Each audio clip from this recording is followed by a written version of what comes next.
Hi, listeners. Welcome to Grief Out Loud. Remember the last time you tried to talk about grief and suddenly everybody left the room? Grief Out Loud is opening up this often avoided conversation because grief is hard enough without having to go through it alone.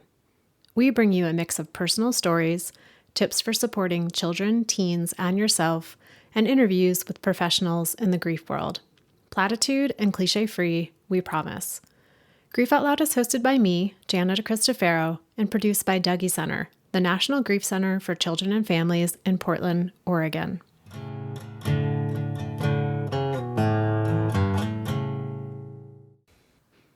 Valenca Valenzuela was born on Dia de los Muertos, the Day of the Dead, which seems fitting for someone who grew up to hold space both for those who are dying and for those left behind grieving those deaths. Valenca is the volunteer and group coordinator at Dougy Center, where she supports children, teens, young adults, and their adult family members both before and after a death. In her work as a death doula, she supports people who are facing the end of their lives. She's also an instructor for the Going with Grace program, readying others to do similar work. Valenca comes to this work as someone with a lot of lived experience with grief and end of life. When she was 16, her father died of cancer. As an adult, she was with her grandmother at the end of her life. A trip she took to Ireland to connect with her maternal lineage solidified her passion for working as a death doula and starting conversations about the end of life. Valenca shares about what it was like to be 16 and grieving for her father, what she's learned from working with kids and families in our peer grief support groups, and ways that we can all be better prepared for the end of life. Valenca is insightful, funny, and somehow finds a way to make talking about death engaging and even energizing. I'm really grateful to have her as my colleague at Dougy Center, and I hope you'll enjoy our conversation as much as I did. Valenca, thank you so much for coming on Grief Out Loud today. It's been a while since I've had another Dougy Center staff member as a guest, so I'm excited for our conversation. Thank you for having me, Jana. I'm so excited too. Could we start off just introduce yourself the way you would at one of our peer grief support groups at Dougy Center? Yeah. So my name is Valenca. I use she, her pronouns, and my dad died from cancer when I was 16. Tell us a little bit about your dad. My father was a Chicano who was born and raised in East LA. He led a pretty hard life. He came from severe poverty, and both of his parents had died when he was in childhood. And so he struggled in life. He struggled with alcoholism and lots of different types of addictions. And he actually spent a lot of time incarcerated throughout his life. So I spent my childhood actually visiting him in prison. And so that's kind of a big part of the story. He was incarcerated for selling drugs. And I would visit him every other Sunday. So we had a connection for sure. His life was complicated, but my love for him was not complicated. And we had a really affectionate and loving relationship. And then he got out of prison because he got out of for medical leave. He had cancer, and then he died a year and a half later. You mentioned that your dad had both of his parents die when he was a child. What did you learn about grief from him? Well, such an interesting question because I think about my own grief journey as a child, as a teenager as well. And I think about how um, I led with a lot of anger and apathy at the time. And I didn't know that that was grief. Nobody around me knew that that was grief. And I can only imagine that that might be why he was the way he was, why he went down the road with addictions and just kind of led the life that he did. I think he also had unrecognized grief. So it was less about anything he directly would talk to you about, just more looking at kind of how things unfolded for him and wondering what the overlay may have been with his own grief as a child. Yeah. Yeah. He didn't talk to me about it. Other than he said that he loved his mother, but he didn't really talk to me about all of that very much. But I can only now knowing, in my life as a 40 something year old now, I can now imagine why his behaviors were the way he was, and how that connected to his grief, and then seeing how that played out in my life as well. You mentioned anger and apathy as kind of the two main ways that your grief presented. And what else was it like to be a 16-year-old, a 17-year-old, an 18-year-old, kind of heading into young adulthood, now grieving the death of your dad? Yeah. It felt pretty isolating, actually. I didn't know many other kids in my high school who actually had a parent who had died. And so I just felt pretty alone in that space. None of the teachers or staff knew what to do. In fact, the day after my dad died, I went to my vice principal's office and I said, my father died yesterday, and I'm coming in to get some schoolwork because I'm going to go to California for a couple weeks to go to his funeral and be with family. And she looked at me and she said, do you really think with the way your grades are that you should go to California right now? Yeah. So definitely did not feel supported by her. And that was kind of the same for all the staff. So it just felt really isolating. What role do you think that the fact that your dad was in prison, or just like the nature of the relationship, or what people assume to be true about your relationship, what role do you think that played in how they responded to you in your grief after he died?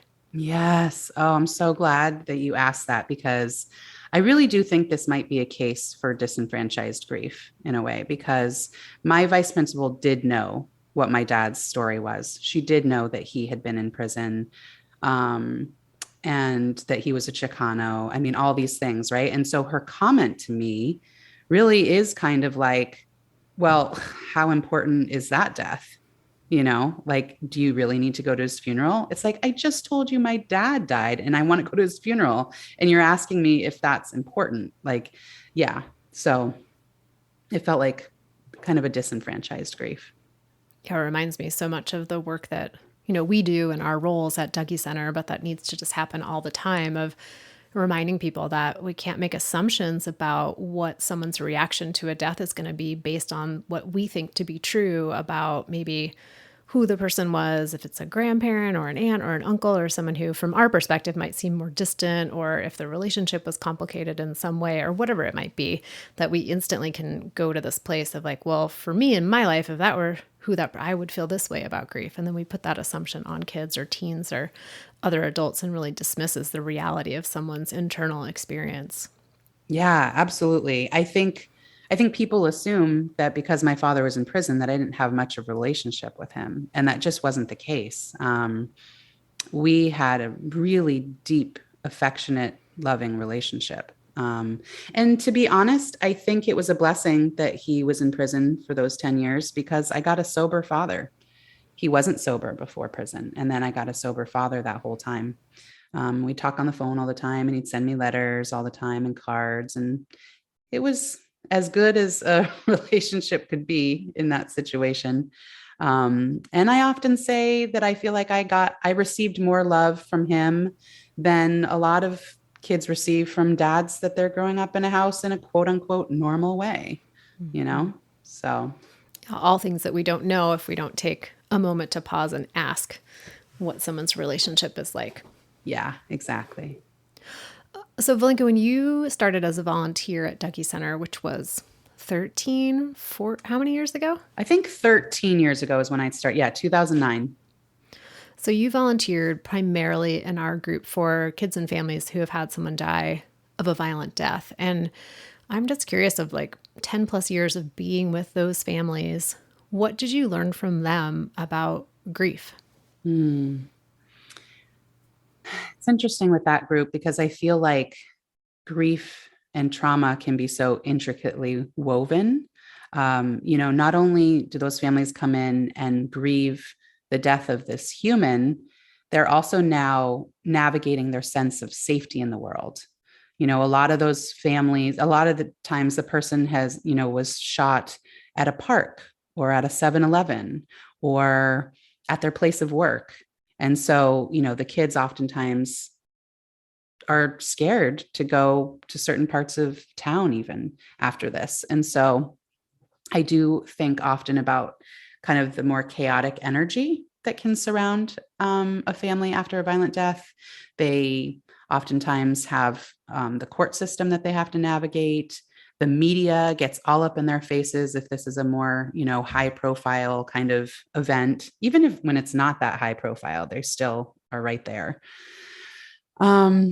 But what I learned from them is that they still can have a sense of connection and grounding. I mean, I love, at every group at Dougie Center, we always say who died and how they died during check-in.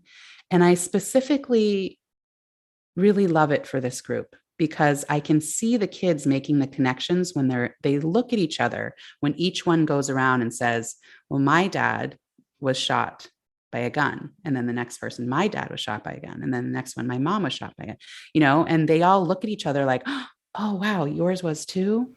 And because I think there can be stigma and extra isolation around a violent death, that feels so important to me, that connection, that they know they're not alone.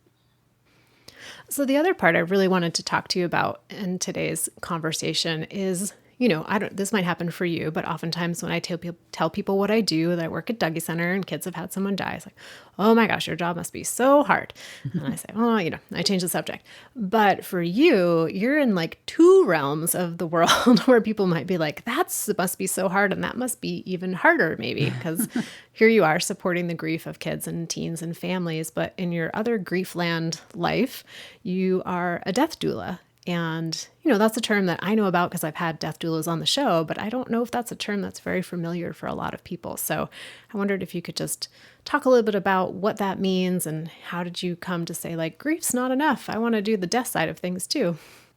Yes, I love talking about death doulas.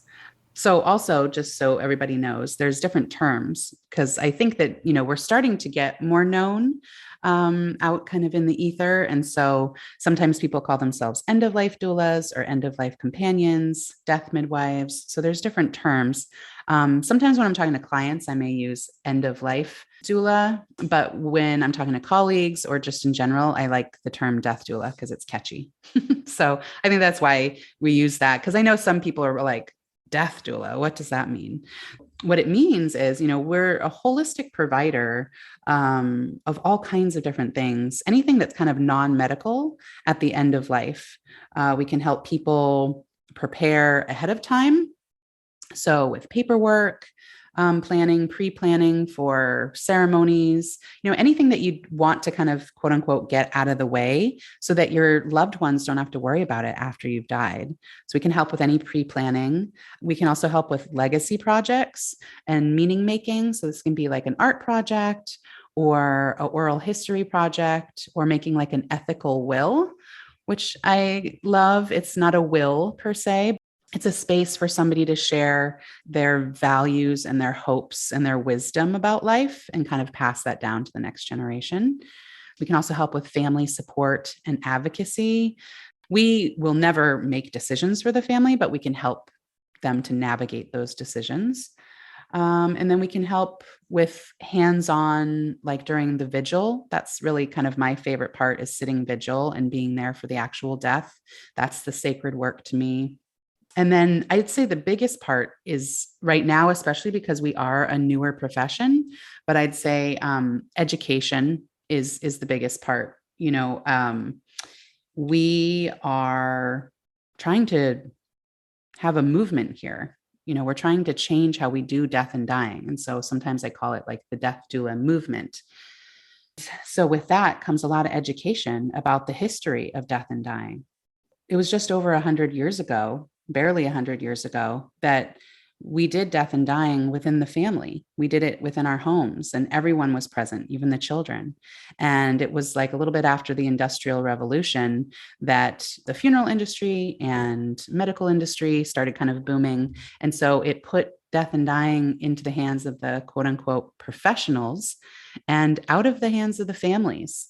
And I think we're seeing problems from that because I think that being present for the person who's dying helps with your grief. I think that we have a lot of death anxiety and death phobia. And I think that's because we've become so far removed from death and dying. And so to try and educate and help people to understand our history, hopefully will help people to feel a little bit more empowered to put a toe into that world. And I think you asked me what brought me to this work as well. The short answer on that is my ancestors, but I'll go into a little more detail. Um, so first of all, I think it was in the stars. I was born on the Day of the Dead. So I think it was in the stars that I work with grief and loss and death and dying. My experience of having my grandfather and my father die all in 1 year, they both died of terminal illnesses, and kind of watching that happen put a seed in there early on. But it really wasn't until my grandmother, my dear, dear, beloved grandmother Jane, died 11 years ago. And I was present with her at the end of life. And it was a profound experience. And one of the last things she ever said to me was that I was an angel sent to her. And I can only kind of guess what she meant by that. And I think it was because of the way I was helping her at the end. And so that profoundly touched me. And at that moment is when I started thinking of this term death doula. I had found it online somewhere because it really wasn't known hardly at all 11 years ago. So I was already in the grief and loss world for a few years at that point. But I was like, I can't be the death person. Like that just feels, no, I can't. And so I kept kind of pushing it away and pushing it away. And then I had this pilgrimage to Ireland a couple of years ago. And I had some friends move from Portland to Ireland. So my plan was to go visit them. My sweet grandmother, Jane, she was 100% Irish. And so I kept wanting, to get more information about our ancestors from Ireland. I wanted to make sure when I go to Ireland that I maybe get to walk the lands they were on or something like that. I just wanted something. And unfortunately, there's just nobody alive anymore that had that story. So my uncle said, well, why don't you go on ancestry.com and see if you can find something? So I go on ancestry.com and I put in some surnames, and all of a sudden 5 different generations pop up. It's so funny. Every time I tell this story, I feel like I'm doing a commercial for ancestry.com because it's a real success story. I'm telling you. Listeners, this is not product placement. It's not. I do not get paid for this. So I put in their names, and my friends who moved to Ireland moved to this little village called Ballydehob in West Cork. I didn't know this little village. It's a small little village of like maybe 200 people or something like that. So it's kind of a random place for my friends to end up in. So anyway, when I start clicking on the names of my ancestors, I noticed that they'd all been born and died and lived their whole lives in Ballydehob. In that tiny little village. In the tiny little village that my friends were in. Yeah. So incredible. So incredible. I couldn't believe it. And it was so funny when I went there, though, and I was telling all the locals about my story, and all of them were just like, oh, yeah. Like they weren't surprised at all. They're like, that's the magic of Ireland. But it was incredible. And so while I was there were certain places that I drive around to and start getting really emotional. Like, I mean, really crying and being like, I want my mom here right now. And it's like, it was so interesting. And then when I got back from Ireland, I started digging in a little more into the family research. And I found that the places I was at when I was getting the most emotional was my grandmother's grandmother. Her name was Catherine, was born in that area. And she was the one that moved to Massachusetts. So she was the one that brought the Irish people to the States. And she ended up dying when she was in her 30s from typhoid fever. And she had an 8-year-old daughter named Mary, who was my grandmother's mom. And then my grandmother's mom, Mary, died when my grandmother was a young girl as well. So I started putting together all these early young deaths. My father had both of his parents die. My grandmother had these long matrilineal line of death, young mother death. And it just hit me at that moment. It hit me that like, oh, wow, I am supposed to do this death work. And I never looked back after that. And it's been like full steam ahead since then. So, Valenka, now that you've been in both of these worlds, you've been doing death doula work since around 2019, you've been at Dougie Center since 2009 in the grief world. What would you say feels similar and different about those realms? Um, I think that they really go hand in hand. I think because my work really started in the grief land, especially in Dougie Center land. I had only started in this world a couple years before Dougie Center. My very first social work job was at a skilled nursing facility. And I would sit sometimes with people who were dying and they didn't have any family members coming in with them. And so I'd be with them. But shortly after that, I had started with Dougie Center. I feel like Dougie Center has been a huge part of how I hold space for people in the death world as well. Learning the skill of reflection, which is a huge part of the Dougie Center, has been so wonderful in being able to hold the space in the death world, right? So when you reflect, even just like simple reflections of mirroring what somebody's saying, they feel so seen and heard. And so I definitely use that skill.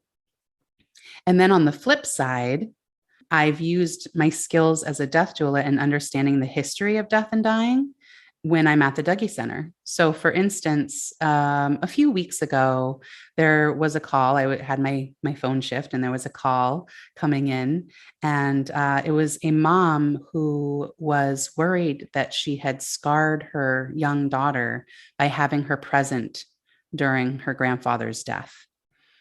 And I mean, this mom was really worried. Both the parents were really worried. And after she described what was happening for the daughter, it very, to me, definitely felt like a normal child grieving, having that experience. And so I explained to her this kind of history of death and dying, the one that I just explained to you a few minutes ago about how it used to be in the hands of the family and not in the hands of the professionals, and that children were present all the time. I explained this to her, and I can't tell you how relieved she was. She was so relieved. We were on the phone for maybe 15 minutes or so. And she said at the end, she said, I feel like I just had a big therapy session. And she thanked me profusely. And that felt so good. And so I just can see how both my work at Dougie Center helps to inform my work with death doula clients. And then my death doula work and understanding where we're at with death and dying can help the people that come to Dougie Center. So, another term that started popping up around the time I started hearing death doula, end of life doula, was this idea of a good death. Mm-hmm. And I know I had a conversation last year, I think, with Oceana Sawyer, who's also another death doula. And we Mm-hmm. talked quite a bit about what does a good death mean to her, and speaking a lot about the inequities that happen for people at the end of life, depending on racism and oppression and economic advantage, things like that. And I just wondered for you, what is your kind of understanding of that concept of having a good death? Yeah. Well, I'm glad that you and Oceana were able to dive into the good death and as far as racism and gender expression and all of those kind of things go, because there's definitely a whole topic on all of that. But yeah, a good death is something we often talk about in the death doula world. For me, I really like to focus on, I mean, this is an interesting, right? Because we talked about the violent death group a bit. And then now we've also talked about, end of life in a more kind of terminal illness type of way. And so those juxtapositions, right? A lot of people can think about what is a good death when you think of those. Is a good death the one that's sudden and quick, but maybe violent? Or is the good death the one that's long and drawn out and maybe really painful? It's so hard to say which one is a good death. And so, what I have really come to um, is that a good death is really tied to a good life, not in the material sense, at all, but a good life that was kind of lived authentically. So I'm an instructor for the Going with Grace program, and I also graduated from the Going with Grace program, and it profoundly changed me in so many ways. What I really grasped more than almost anything else from coming out of that training program was that contemplating death helps you to contemplate life. And so when you're always thinking that like death is there and befriending it, you're also thinking about like, well, how do I want to live my life? And it changed me so much. Like I no longer will put up with certain things, or I no longer will put off certain things. I want to live my life right now for, in the ways that are authentic and intentional, because, death is inevitable. And so how do we want to live? There's also an idea that we often die similarly to the way that we lived. So I don't know how true this is, but it's an interesting concept. The way that we navigate life could very well be the way that we navigate our death. So someone was telling me about that David Bowie, right before he died, put on a concert for all of his fans. He lived his life for music, and then he wanted to die with that as well. I also think about like my beloved hero or heroine, Frida Kahlo, who in her dying year, she spent most of her life in bed because she had polio and she had an awful accident that had crippled her. And that's where a lot of her artwork came from. But she, in her death, she had people carry her bed, the same bed that she did all of her art.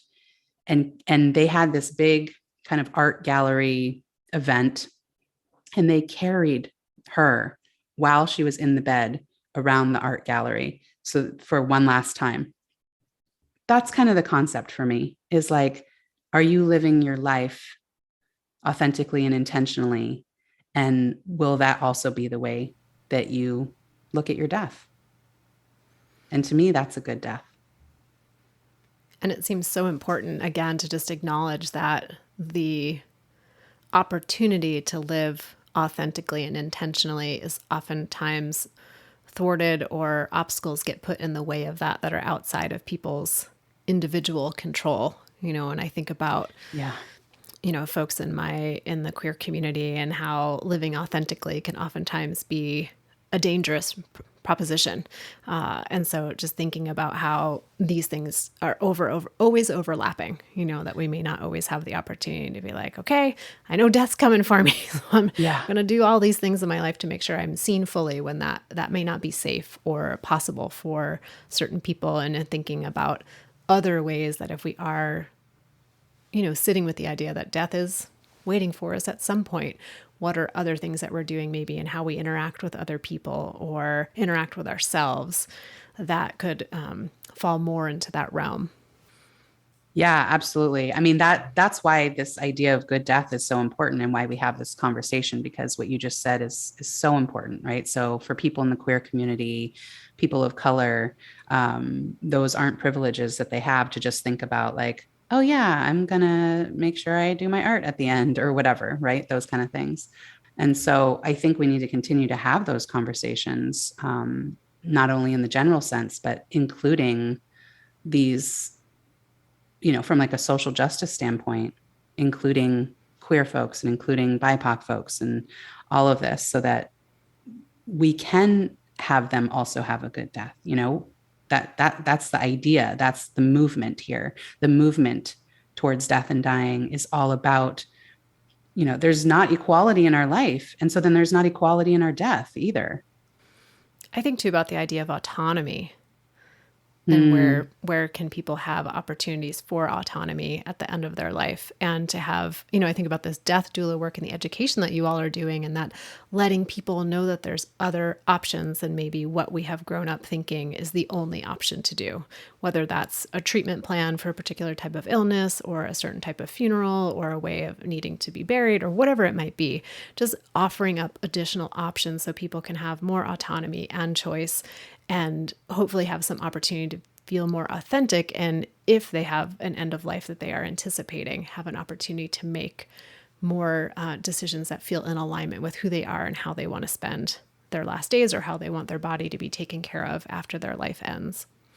So One question I have, because I feel like we've already touched on this a little bit, but so there's folks who are facing the end of their life, or people who are just living their life now, knowing death is coming at some point.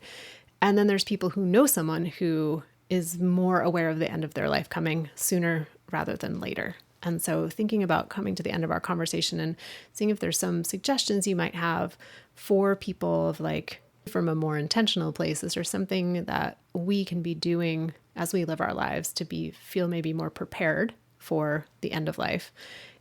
Yeah, two really good questions. So, a couple things about how we can be more prepared. I think honestly, having more conversations about it, being more open to talking about death can help with the death anxiety, right? So, the more we are open to the idea that it is there instead of denying it, because I think it's the denial of it that can also really bring the anxiety because it's part of our life cycle. So we can't deny it. It's literally going to happen to all of us. And so the more conversations we can have are the better. And I'm not saying it's easy by any means. I can talk like this and make it sound like, oh yeah, let's just have a conversation about death all the time. It's fine. And maybe that's because I do have conversations about death all the time. But I'm a mother, I have children, and the thought of my earthly relationship ending with them brings me great anxiety. Absolutely. I don't like to think about me either leaving them or them leaving me. That's really hard. But I just do know that I feel more grounded the more that I can talk openly about death. And then also, it's never too early to prepare, like to do advanced directives or do a will or do things that because that preparation right there not only helps yourself, but it helps your family. How many times I'm sure you've heard over the years, families that come into the Dougie Center. I've heard it from families in the Dougie Center. I've heard it from families in the death doula work that, some of the biggest headaches is they're in that acute grief stage, right? And they have to think about paperwork and logistics and planning and all of these things. There's so much to think about. And they're in that foggy brain. And so the more we can prepare ahead of time is such a gift to our loved ones who will be helping us or wrapping things up at the end. So those are two things that I just say is like prepare and also have discussions when you can. The more we're all talking about it, I think it hopefully can collectively lower anxiety a bit.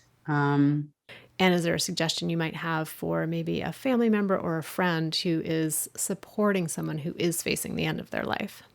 So I think understanding that it's that person who is facing the end of life, it's their death, right? It's not your death, it's their death. And remembering to meet them where they're at. So oftentimes, family members have their own thoughts and opinions about what should or shouldn't be happening. Understandably, you want to try and do everything you can to keep someone alive. Or others don't want to see the suffering anymore. So they wish their person would just let go. In some instances, the dying person may want to use medical aid in dying. Or maybe on the flip side, the person wants to get in some experimental trial because maybe there's one last miracle and one last hope. And you, as the supporting family member or friend, might not agree with what they're doing.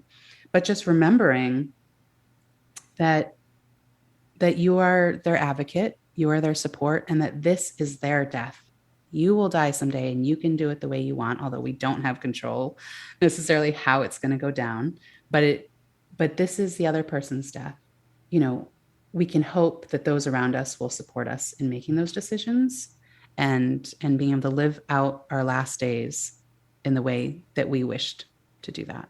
It seems to go back to that idea of autonomy and letting Yes, people who are having this experience be able to make their own decisions to the best of their capacity.